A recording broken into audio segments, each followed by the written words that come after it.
Hello student, मैं धीरज गौड़ शिव ज्योति शिक्षण संस्थान कोटा की तरफ से आज हम कक्षा 11वीं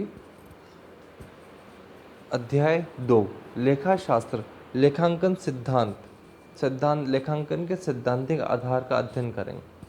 विद्यार्थी, लेखांकन के सैद्धांतिक आधार से तात्पर्य क्या है?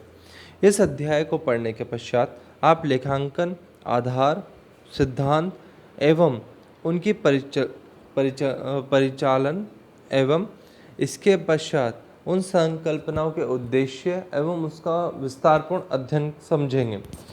इनको किसके द्वारा बनाया जाता है, ये होते क्या हैं।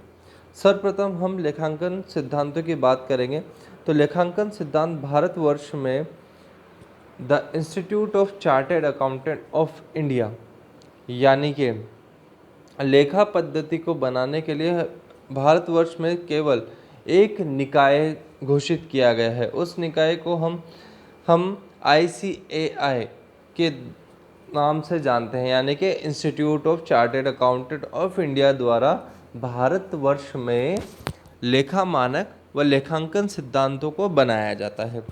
लेखा मानक व लेखांकन सिद्धांतों को क्यों बनाया गया?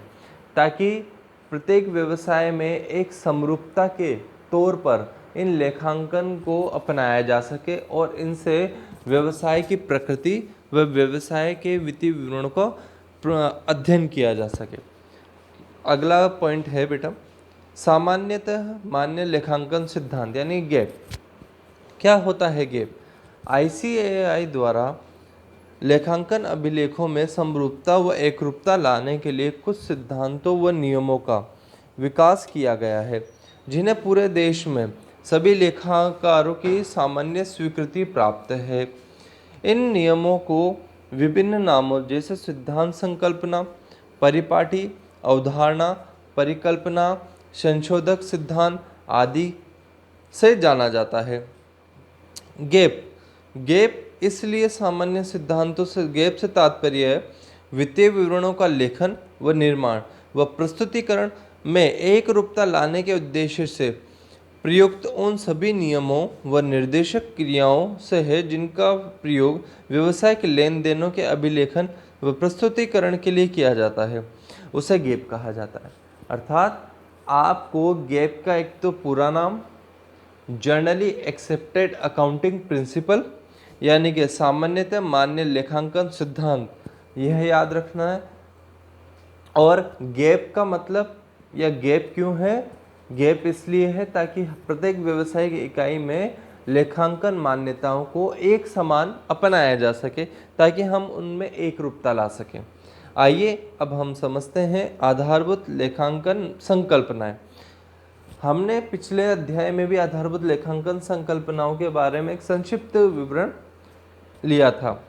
उन्हीं आधारभूत संकल्पनाओं में कुछ विशेष आधारभूत संकल्पनाएं जिन्हें हम एक सार्थक तौर पर समझेंगे।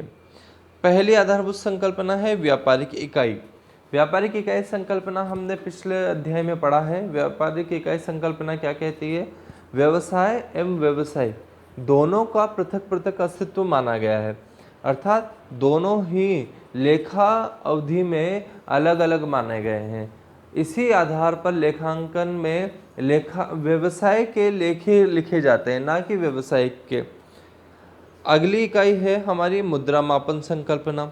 मुद्रा मापन संकल्पना यह कहती है कि संगठन में केवल उन्हीं लेन देनों या घटनाओं जिनका लेखन मुद्रा के रूप में किया जा सकता हो का ही अभिलेखन लेखा पुस्तकों में दर्ज किया जाएगा।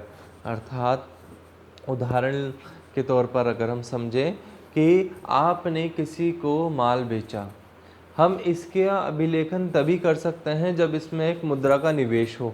तो राम ने शाम को 50,000 रुपये का माल बेचा, तो 50,000 रुपये यहाँ पे मुद्रा का अभिलेखन है, अर्थात विक्रय की इकाई 50,000 है, तो इसे हम दर्ज कर सकते हैं।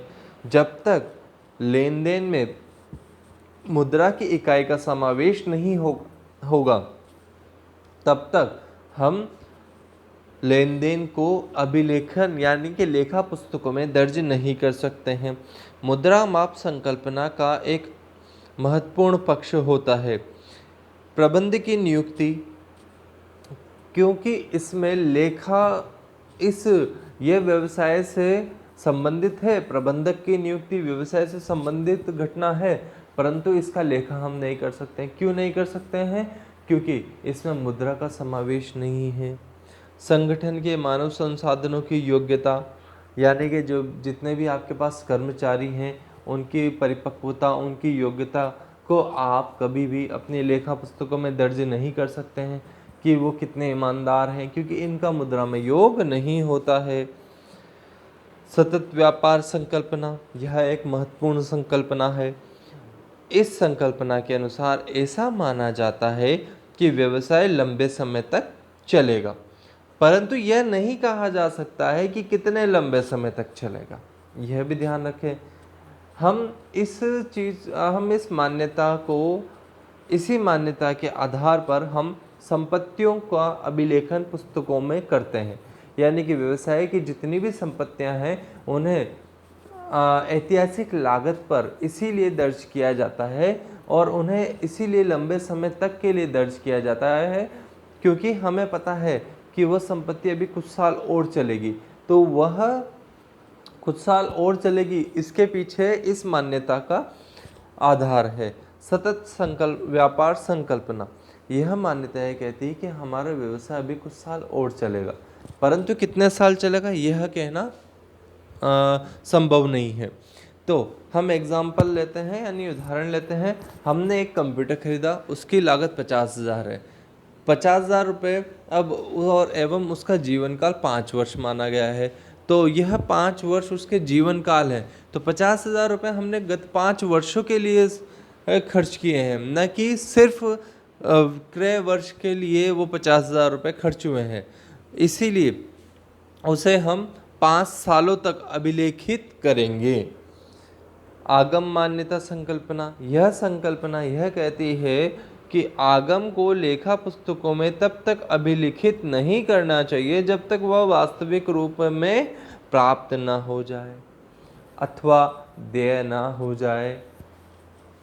यानी कि इसका अर्थ यह है कि आय को लेखा पुस्तकों में केवल वास्तविक रूप में दर्ज करना तभी संभव है जब तक वह हमें प्रस्तुत ना हो जाए या हम तक पहुंच ना जाए। आगम को भविष्य के तौर पर कभी भी रिकॉर्ड नहीं किया जा सकता, कभी भी अभिलेखित नहीं किया जा सकता, यह याद रखें। अर्थात यहाँ पर 2 प्रश्न होते हैं, आगम किसे कहते हैं एवं आगम किस समय लेखा पुस्तकों में दर्ज होना चाहिए। आगम से तात्पर्य है उस वह प्राप्त राशि जो आपको वस्तु एवं सेवाओं के विक्रय से प्राप्त होगा, उसे हम आगम कहते हैं। और आगम को व्यवसाय में कब जोड़ना चाहिए? व्यवसाय के साधनों का दूसरे लोगों द्वारा उपयोग के बदले में प्राप्त ब्याज, रॉयल्टी, इसे भी आगम माना गया है। परंतु आगम को हम तभी अपने पुस्तकों में दर्ज कर सकते हैं जब वह या तो देय हो जाए, वास्तविक रूप से देय हो जाए, या फिर वास्तविक रूप से प्राप्त हो जाए। केवल आगम को इन्हीं 2 तरीकों से दर्ज किया जा सकता है। आगम की भविष्य में प्राप्ति, यानी कि भविष्य में कोई विक्रय होगा और भविष्य में उससे प्राप्ति होगी, इस आधार पर हम आगम को अभिलेखित नहीं कर सकते हैं। अगला आता है समरूपता की संकल्पना। समरूपता की संकल्पना यह कहती है कि व्यवसाय द्वारा वित्तीय विवरणों में निहित सूचनाएं व्यवसाय संचालन के प्रयोग परिणामों तक पहुंचने में उपयोगी तभी हो सकती है जब उनका तुलनात्मक अध्ययन संभव हो। यह तुलना विभिन्न वर्षों के वित्तीय विवरणों से भी हो सकती है और एक जैसा व्यापार करने वाले विभिन्न व्यवसायों के माध्यम भी। इसलिए दोनों ही प्रकार की तुलनाएं वांछनीय है, चाहे वह अंतर अवधि में हो या अंतर फर्मीय हो। यह तभी संभव है जब फर्म द्वारा अपने खातों के लेखांकन में प्रयोग लाई जाने वाली नीतियों व अभ्यासों में लंबे समय तक समानता व समरूपता अपनाई जाए। अर्थात व्यावसायिक लेन देनों का लेखा एक समान नीति एवं विधि द्वारा किया जाना चाहिए। व्यवसाय द्वारा विभिन्न समय समय अंतरालों में इन्हें परिवर्तित नहीं किया जाना चाहिए। इन्हें कई वर्षों तक एक समान नीति में ही एवं विधियों द्वारा ही लेखांकन किया जाना चाहिए, ताकि हम उनका तुलनात्मक अध्ययन कर सकें व व्यवसाय से संबंधित आंतरिक एवं बाह्य पक्षकार उन लेखा वर्षों को या उन लेखांकन परिपाटियों को आसानी से समझ सके। Thank you so much.